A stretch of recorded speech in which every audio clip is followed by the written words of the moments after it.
ሰላም ውድና የተከበራችሁ የቤቲ ቤተሰቦች፣ እነሆ አደራ ድራማን ክፍል 8ን ይዤላችሁ ቀርብ ያለው። በክፍል 8 በርካታ ነገሮች ተፈጥረዋል። ከ18 ዓመት በኋላ ብሌን እናቷን ልታገኝ ነው። ዳግምም እናቱን ሊያገኝ ነው ከ18 ዓመት በኋላ።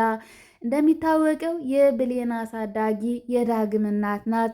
ነገር ግን ብሌንም አታውቅም፣ ዳግምም አያውቅም።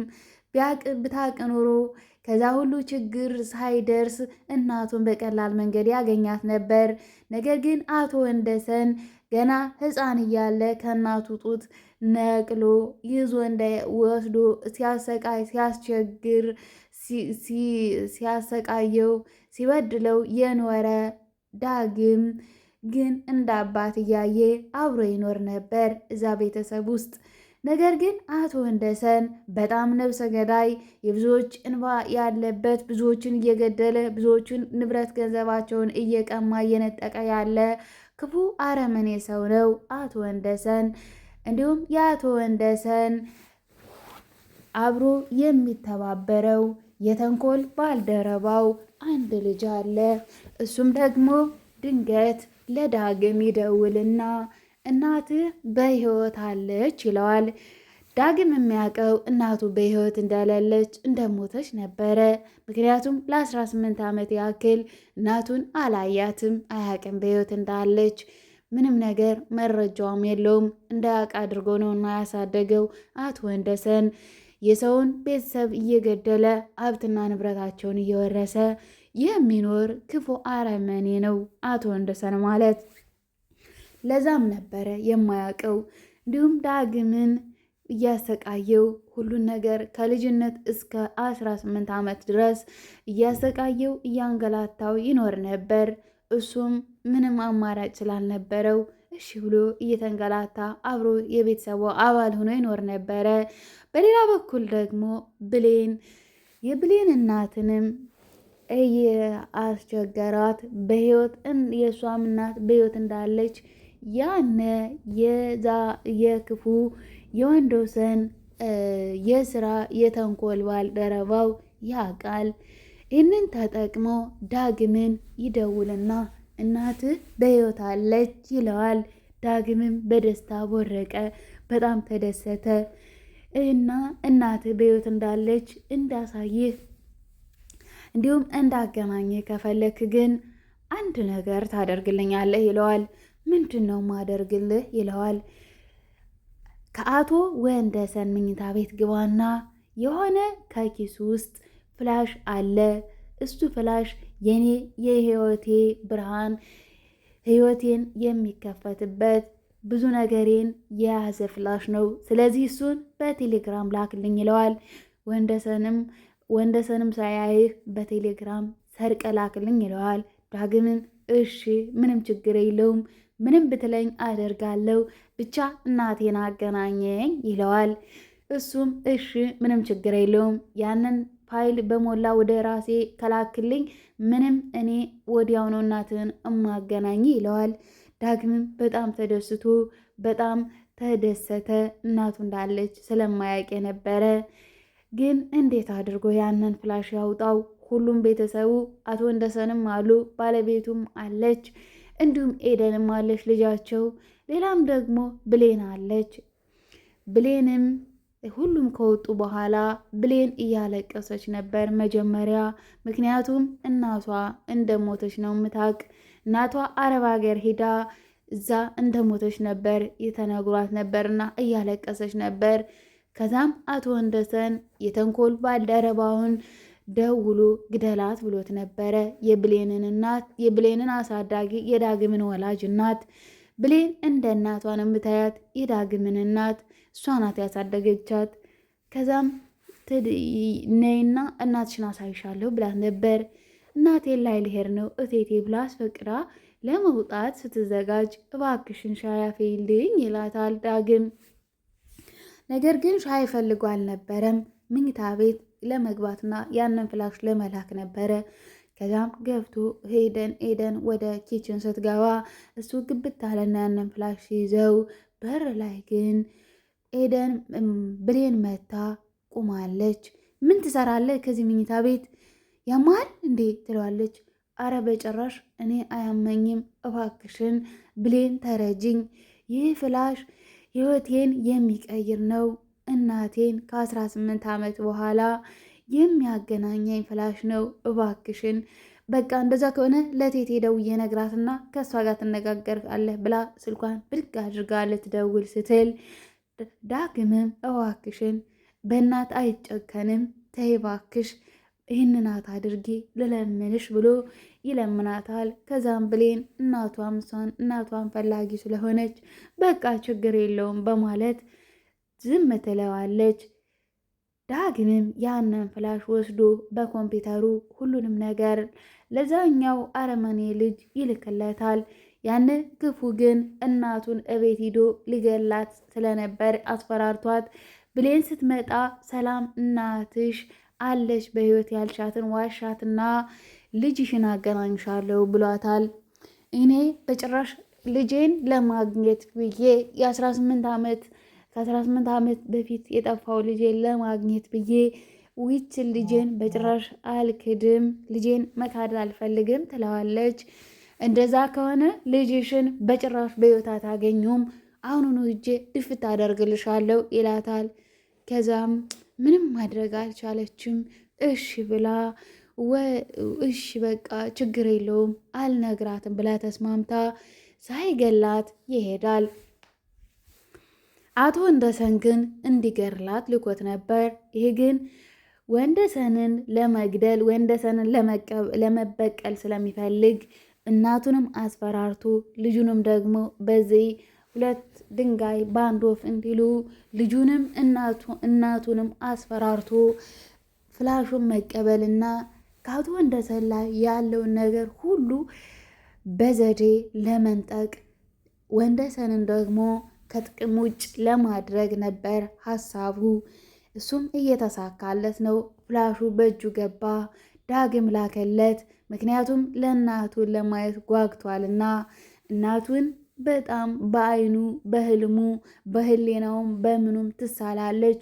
እንዲያውም ተኝቶ በህልሙ ድንገት ወንደሰን ሂዶ በጩቤ ሲወጋት ያያል። ድንግጥ ብሎም ይነሳና ለዚህ ለእናትህ አለች በህይወት ላለው ይደውልለትና እናቴ ግን አለች በህይወት እርግጠኛ ነህን? ምክንያቱም እኔን በህልሜው ላይ እያየኋት ነው ሊገርላት ሲል በጩቤ ሲወጋት አይቻለሁ እና እባክህን ንገረኝ እውነቱን አለች ወይ እናቴ ይለዋል። ኧረ አዎ አለች፣ አንተ ብቻ እኔ ምልህን አድርግ እንጂ አሁን የናፈካት እናትህን ታገኛታለህ፣ ሀሳብ እንዳይገባ ይለዋል። እሱም እሺ በቃ ብሎ ፍላሹን መረጃውን እንዳለ ልኮለት በቃ እሺ የት ነው አድራሻዋን የእናቴን አድራሻ ላክልኝ እንጂ ይለዋል። በጭራሽ አንድ ነገር ይቀርሃል፣ ይህንን ካላደረግ እንዳታስበው እናትህን ወዲያውኑኑ ሄጄ እደፋልሃለሁ። ምክንያቱም ወንደሰን እንድገላት አዞኝ ነበር። እኔ ነኝ ሳልገርላት የመጣው እንድትገናኝ ፈልጌ። እናትን ማግኘት ከፈለክ አንድ ነገር ይቀራል የሚል ይነግረዋል። እሱም በጣም የሚያስደነግጥ ነገር ነው። ምንድነው ያለው? ወንደሰንን ግደለው። ወንደሰን ክፉ ሰው ነው። ወንደሰን የቤተሰቦችን ሕይወት የነጠቀ የብዙ ደም ያለበት በእጁ ላይ ደም አለና ስለዚህ ግደለው ይለዋል። ይህንን ላደርግ አልችልም፣ ምክንያቱም እናቴን አገኛለሁ ብዬ ነብሰ ገዳይ መሆን አልችልም። ይህንን አላደርግልህም። ፍላሹን ነበር ያልከኝ፣ በፍላሹ ተስማምተን መረጃዎችን ልኬልህ ነበር። ነገር ግን አንተ በጭራሽ እየዋሸህ ነው፣ አላገናኘኸኝም እናቴን ይለዋል። እኔ ይህንን ፍላሽ አውልከልኛል፣ ነገር ግን ወንደሰንን ካልገደልከው በጭራሽ እናትን አላሳየም። ይህንን በእናትህ ከፈረድክ ግን አልገድለውም ካልክ ሂጄ ወዲያውኑኑ እኔ እናትን ድፍት አድርጌ አስከሬኗን አስረክባለሁ ይለዋል። እሱም ደግሞ በጣም ተናደደ። ነገሮቹ ሁሉ ትዝ አሉት። ከልጅነት እስከ እውቀቱ ድረስ ያሰቃየው የተንኮሉ ሁሉ ትዝ አለውና በቃ እንዲያውም አደርገዋለሁ ብሎ ቢላውን ከመሳቢያ ውስጥ ውጥት አድርጎ በኪሱ ደብቆ ይዞት ይሄዳል። ወደ አቶ ወንደሰን ስራ ቦታ ወይንም ቢሮ ይሄዳል። ከዛም ልክ እንደደረሰ ይችን ሴት ታውቃታለህን አቶ ወንደሰን ይለዋል፣ የእናቱን ፎቶ ይዞ። ከዛም በጭራሽ አላቃትም፣ አንተ ዲቃላ ምንድን ነው የምትለኝ? አብደሃል ወይ ዛሬ? ምን እያልክ ነው? እኔ አላቃትም ይለዋል። ነገር ግን ያቃታል፣ አውቆ ነው እናቱን ለመግደል ስላሰበና እውነቱን መናገር ስለማይፈልግ ነው እንጂ በደንብ ጠንቅቆ ያቃታል። እንዲገድልም ገዳይ ልኮባት እንድትገደልም ገዳይ ልኮባት ነበር። እሱን ዳግምን ያለ እናት ለማስቀረት ብሌንንም ያለ እናት ያለ አሳዳጊ ለማስቀረት ነው አሳቡ። አቶ ወንደሰን ክፉ ሰው መጨረሻው ይሄ ነው። በእውነት አንዳንዴ ለገንዘብ ብለው የሰውን ሕይወት የሚያጠፉ ምን አይነት ተንኮለኞች ናቸው? በጣም ክፉ ብዙዎች አሉ። እንደዚህ ህፃናትን ያላሳዳጊ እያስቀሩ እናትን ከልጅ እየለዩ ሁሉንም ሰው ክፉ ነገር እያደረጉ ህፃናትን ለጎዳና ተዳዳሪ ለማይሆን ነገር ለሱስ የሚዳርጉ እንዲህ አይነት እንደ አቶ ወንደሰን አይነት ሰዎች አሉ ማለት ነው። ስለዚህ ከእንደኛ አይነት ሰዎች በእውነት ራሳችንን መጠበቅ ያለብን። ገንዘብ ጠፊ ነው፣ ገንዘብ አላቂ ነው። ህይወት ግን አንዴ ከተቀጠፈ አይገኝም። ነገር ግን አቶ ወንደሰን በዚህ ነገሩ ሁሉ የተጠመደ ሰውን በመግደል የሰውን ሀብት ንብረት በመዝረፍ በመውሰድ ራሱን ማካበት የሚፈልግ ክፉ ሰው ነው። ሳይገድላቸው እንኳን ሀብት ንብረታቸውን ቢወስድ ጥሩ ነገር ነበር። ነገር ግን ያው ከህይወት ይሻላል በሚለው ማለት ነው። ስለዚህ አቶ ወንደሰንም አሁን የማይወጣበት ራሱ በቆፈረው ጉድጓድ ራሱ ሊገባ ነው። ምክንያቱም ያነ ሰውን ግደል እያለ የሚልከው ለሱን ለመበቀል መረጃዎቹን እንዳለ ይዟል። ሌላ ምንም ነገር የለውም። ዋና ማስፈራሪያ መንገዱ ፍላሹ ነበረ። ዳግምም ለፍላሹ ብሎ ለእናቱ ብሎ ያንን ፍላሽ አሳልፎ ሰጥቶበታል። ወንደሰን ምን ይዋጠው ምን ይብላው?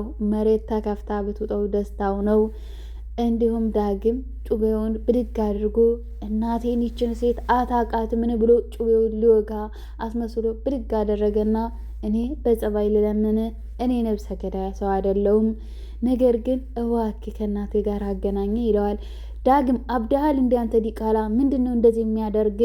እኔ በጭራሽ አላቃትም አልኩ እኮ ምን ሆነሃል ዛሬ አብደሃልን ሲለው በጭራሽ እኔ አላበድኩም እናቴን አገናኘኝ ነው ያልኩህ ሲለው ሽጉጡን ከመሳቢያው ውጥት አድርጎ ሊገለው ሲል ስልኩ ድንገት ይደወልበታል። ስልኩ ሲደወልም የደወለው ያ ሰውን ግደል እያለ የሚልከው የሱ የተንኮል ባልደረባው ያን ነገር ይኸው ብሎ ለማሳየት፣ ምክንያቱም ሁሉም ነገር በእጁ ገብቶለታል። አሁን ወንደሰን እንደ ድሮ የሚያስፈራራበት ነገር የለም። ምንም አማራጭ የለውም። ተዋርዷል ወንደሰን። ከዚህ በኋላ የብሌን እናትም ሳትገደል ዳግምን ከእናቱ ጋር ሊገናኝ ነው። በጣም ደስ የሚል ነገር ነው ለብሌንና ለዳግም። ለወንደሰን ግን ውሃ ምድሩ ሰማይ ምድሩ ተገለባብጦበታል። ተዋርዷል። ምንም ነገር የለውም። ምንም ማስፈራሪያ መንገድ የለውም። ከዚህ በኋላ የሰው ልጆችን ሁሉ እየገደለ እያስገደለ ሀብት ንብረት መውረስ አይችልም፣ መውሰድ አይችልም። በጣም ጨንቆታል። ተንኮሉም ተጋልጦበታል። መኖሪያው እስር ቤት እመቀመቃት ሊሆን ነው። ይህን ነገር ሲያስበው ተጨንቋል፣ አብዷል፣ ጨርቁን ጥሏል ማለት ነው። አቶ ወንደሰን ተንኮለኛ ሰው ድሮም መጨረሻው ይሄ ነው። ደም ያፈሰሰ በደም ይደረግበታል እና አሁንም የአቶ ወንደሰን ነገር መጨረሻው ይሄ ነው። በጣም ያሳዝናል። በጣም ግን ለብሌንና ለዳግም ደስታ ነው፣ ሰርግና ምላሽ ነው። እንዲሁም ለዳግም እናት ሌላኛውን ክፍለ ጊዜ ደግሞ ክፍል ይዤላችሁ ቀርባለሁ።